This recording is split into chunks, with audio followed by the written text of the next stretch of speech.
Growing up, we had a neighbor just across the street, and he was having cows, raising cows.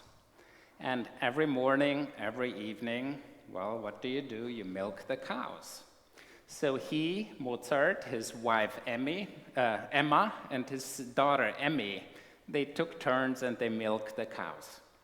Now what they always did, and I was looking on, is they took a stool to put it right there, sit close to the cow by the udder, wash their hands, and did their milking. And then I came to look at that stool, and the stool had how many legs? 3 legs. Now, why does a stool have 3 legs? Or why does this music stand have 3 legs? Well, so they don't wobble. Ever go to a restaurant or cafe? The table wobbles, and they think of, take a saw, Dietmar, and cut one of the legs off. We don't do that. But the solid 3 pillars makes the stool stand firm.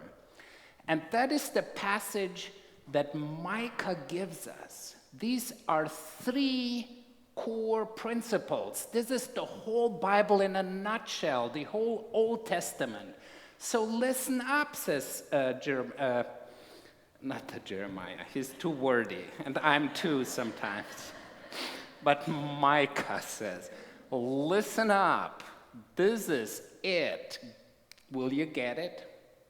And then the traditional words we hear is, do justice, do what is right, love mercy, or have compassion. And the third, walk humbly with your God. Now the interesting thing is, these are 3 actions. Do, love, walk. It's not about leaning back. It's not about how I feel or where I'm up to it or not. These are tenets of what you and I can do to live in God's ways. Now, what is the first one? Do justice. We all know justice system, law and order, and that has all its place. Very important. Play by the rules. But justice has a different aspect to us, and every child knows, there's 1 cookie left, 3 children, what do? What's the fair thing to do? We know what is fair, don't we? Everyone gets a fair share, that there is equality, there are balances, there is something to everyone getting food, having enough to eat. And that's the parable of Jesus that he tells about the workers in the vineyard. It's not that some get less. It's that everyone has food on their table, period. Everyone has got to eat. So justice for us here at St. Paul's means that we do loaves and fishes because people matter. I'm appalled to see people at loaves and fishes. They worked all their lives, and now they come and depend on every month to get some food. Whoa. So what is justice in a social way?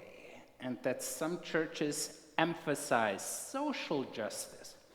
Well, social justice is when you, as always, you pick people out of the water, out of the river when they feel like drowning. You help them.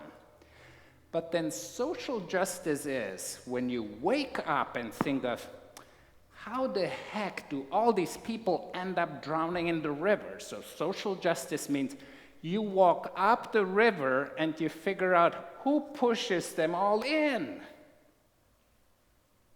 Makes sense, doesn't it? And is there something we can do about that too? And not just feeding and handing out and doing the important work we do that really matters. And justice and peace, as we all know, are linked. You cannot get peace if there is not some fairness, some rootedness, some justice that everyone has to eat and has their safety and their livelihood. Second thing, love mercy. And that is for me, that's the compassionate part, the caring, the loving. And we are so good at doing that as individuals and as a community. Joanne, your children's message touched my heart the other Sunday. It's not just about the sympathy that we express from a distance, I feel for you. But it's the empathy where we are close by, grieving with those who are grieving, hugging those who feel like their lives fall apart, holding the hands of those who feel lost and abandoned and feel at a loss overall. And our visitation ministry does that, our card ministry does it. And you know what? Corey Troop the other day said at Loaves and Fishes, he said, once in a while, I get a note or I get a call from one of my students, and he taught middle school a long time ago.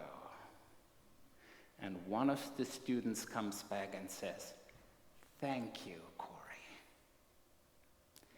Now, they don't remember exactly what he taught in each and every class, but that they remember that he had a heart, that he was teaching with heart and soul, and that they were loved and lifted up and raised up, and that Corey brought the best out in them. So that's the compassion. Have a heart. Have a heart. And the third one, walk humbly with your God. That's the opposite of people who are puffed up, too full of themselves. We know those people, don't we? But it goes a little bit deeper. It goes to the core of when I know what I know, my own worldview is limited. I do not know it all. And I need you to help me better understand. And that's where we as community come together. We need each other to listen, to care, to pay attention. And how do we know that? Well, the best way to reach someone, and where I'm touched, is when what the Beatitudes that we just heard, when we feel like I'm really in need. I love the Message version of them. The first one is, blessed are those who are at the end of the rope. You are blessed, because then it's less of you and more of God. So it's almost like when our hearts get broken, when we know what it feels like to be down in the dumps, when we know like it's falling apart, it's not in my hands all.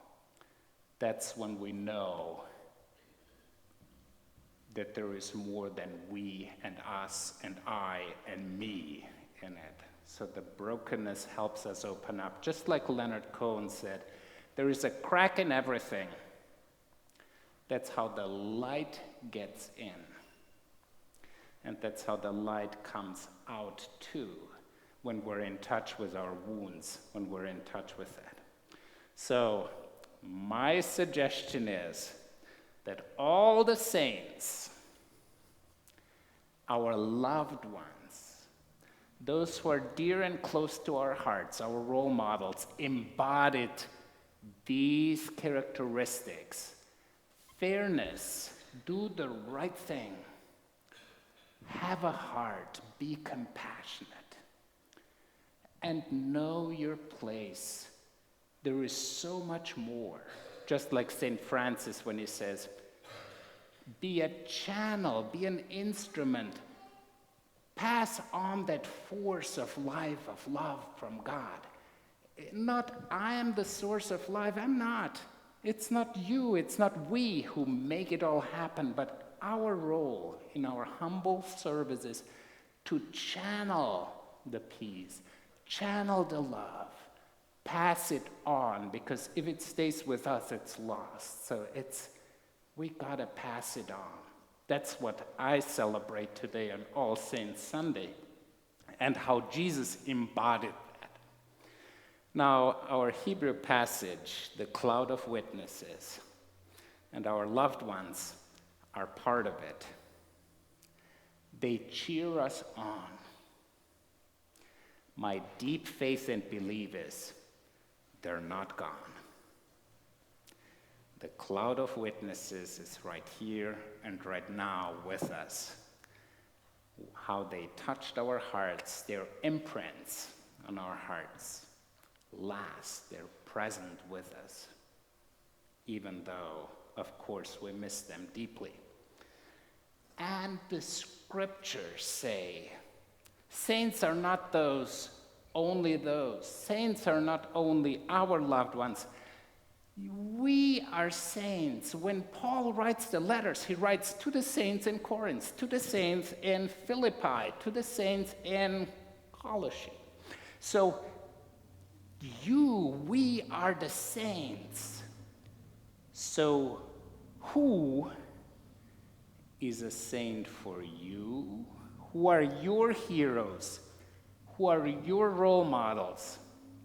And what will you do to become more like them? What will you do to become more like them?